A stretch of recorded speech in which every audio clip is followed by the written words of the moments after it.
நீங்க நிறைய பாஸ்கெட் பால் ஃபேன்ஸ் இருப்பீங்களான்னு தெரியல, என்னோட one of my favourite player Steph Curry. சரியா, அவர் என்ன பண்ணாரு, இந்த வசனத்தை ஃபேமஸ் ஆக்கி விட்டார். சரியா, எப்படி ஃபேமஸ் ஆக்கி விட்டார்? ஃபுல் வசனத்தை ஃபேமஸ் ஆக்கி விடல, இந்த கான்டெக்ஸ்ட ஃபேமஸ் ஆக்கி விடல, அந்த வசனத்தோட பாதி மட்டும் தான் ஃபேமஸ் ஆக்கி விட்டார். சரியா, அது வந்து Philippians 4:13. சரியா, அது வசனம் என்னன்னா, I can do all things through Christ who strengthens me. சரியா, அந்த வசனத்தை ஸ்டெஃப் கரி எப்படி ப்ரோமோட் பண்ணானா, I can do all things. அவ்வளவுதான் அவ்வளவுதான் அந்த வசனம். அந்த வசனம் இம்பார்ட்டன்டான மேட்டர். க்ளாசட் கிறிஸ்டியனா இருந்திருக்க, அந்த த்ரூ கிரைஸ்ட்ங்கிற மேட்டரை த்ரோ பண்ணிட்டான்.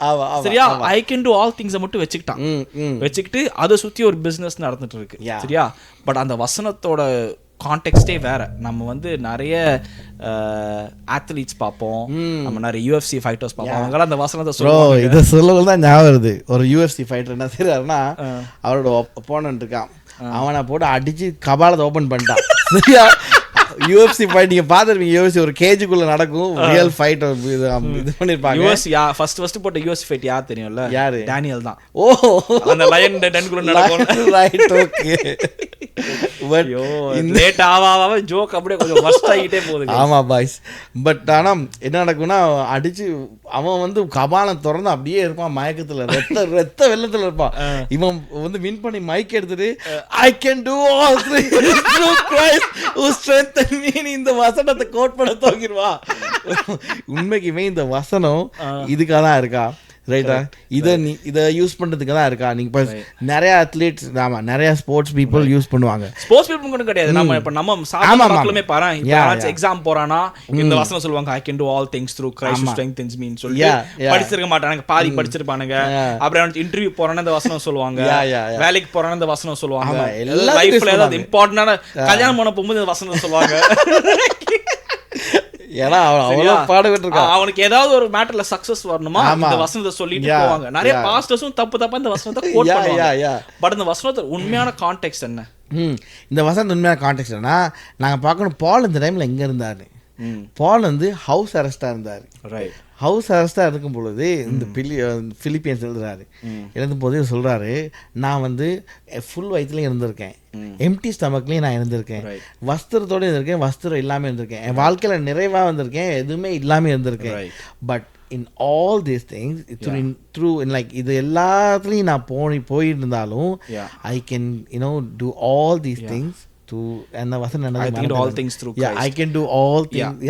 அந்த வசனத்துல மெயினா கண்டென்ட்மென்ட் பத்தி தான் பேசிப்பான் Philip என்றான் Paul கரெக்ட்டா, அவர் அத பத்தி தான் பேசிப்பான். நான் இந்த எல்லா நிலைமையிலும் I was able to be content. அவர் எவ்வளவு பெர்சிக்யூஷன் குள்ள போயிருக்காரு. அது அவர் பிலிப்பியன் சர்ச்சுக்கு ஏன் எழுதுறாருன்னா they were also going through persecution at that time.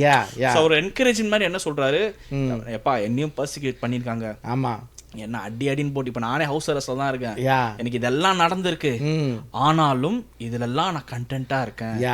ஏன்னா இதுக்கு மேல என்ன போட்டாலும், மேல என்ன சித்திரவதை பண்ணாலும் I can do all things through Christ who strengthens me.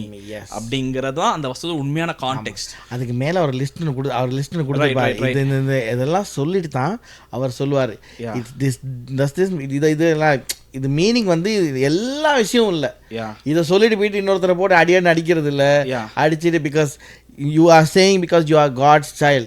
Of course அடி வாங்குனவனு God's child தான். அந்த UFC மேட்டர் பத்தி அந்த UFC சொல்றேன் நானு. அடி வாங்குனவனு கடவுளோட புள்ளதாடா, புள்ளதா, நீங்களும் புள்ளதா, right? But you cannot use it in that way. So இந்த வசனம் actually அத பத்தி பேசுது பாருங்க, talks about contentment. ஆமா, and என்ன persecution குள்ள போனாலும் you can endure that persecution because you can do all things through Christ. You can pursue that, you can endure that persecution through Christ who strengthens you. அதான் அந்த வசனத்தோட உண்மையான context. ஆமா, இத நீங்க இது யூஸ் பண்ணாதீங்க. இத வந்து நீங்க வந்து இப்போ நீங்க persecution குள்ள go through பண்றீங்க, இப்ப நிறைய பேர் ஊழியம் பண்ணுவாங்க, நிறைய persecution குள்ள போவோம். நீங்க இந்த வசனத்தை ஒரு என்கரேஜ்மென்ட்டா எடுத்துக்கோங்க, சரிங்களா? ஏன்னா because Paul wrote it in a similar environment. He said எந்த நிலைமையில இருந்தாலும் ஆண்டவர் வந்து அந்த நிலைமைக்குள்ள go through பண்றதுக்கு எனக்கு strength கொடுப்பாரு. அப்படிங்கிற அந்த வசனத்தோட கரு, அந்த வசனத்தோட crux அதான். அதுக்குன்னு நீங்க வந்து எக்ஸாம் எழுத போறீங்க, அதுக்கு இந்த வசனத்தை நான் கோட் பண்றேன். நீங்க படிக்காம போய் எக்ஸாம் எழுதுறீங்கன்னா இல்ல, படிச்சுட்டு எக்ஸாம் எழுத போறீங்கனாலும் it is an incorrect interpretation of scriptures. நீங்க scriptures தப்பா படிக்கிறீங்க, நீங்க வந்து தப்பா அப்ளை பண்றீங்க உங்க லைஃப், சரிங்களா? சோ பாட்டம் லைன் என்னன்னு பாத்தீங்கன்னா, இந்த பிரச்சனை நமக்கு மோஸ்ட் ஆஃப் திஸ் ப்ராப்ளம் எப்படி அவாய்ட் பண்ணலாம்னு பார்த்தீங்கன்னா, ஒரு வசனத்தை வசனமாக படிக்காமல் அந்த வசனத்தை ஒரு ஃபுல் பேசேஜாக படிங்க. அது யார் எழுதினான்னு பாருங்க, எதுக்கு எழுதினாங்கன்னு பாருங்க. அந்த வசனத்தோட ஃபுல் கான்டெக்ட் புரிஞ்சாதான் அந்த வசனம் எதுக்காக சொல்லப்பட்டிருக்குங்கிற ஐடியா நமக்கு கிடைக்கும். நாம் இந்த வசனம் தனியாக எடுக்கிறதுனால we are doing very big injustice to scriptures. ஸ்கிரிப்சர்ஸ்க்கு மட்டும் கிடையாது, அதை கேட்குறவங்களுக்கும் நம்ம வந்து அது ஒரு தப்பான ஒரு லெசனை வந்து we are giving them. 100%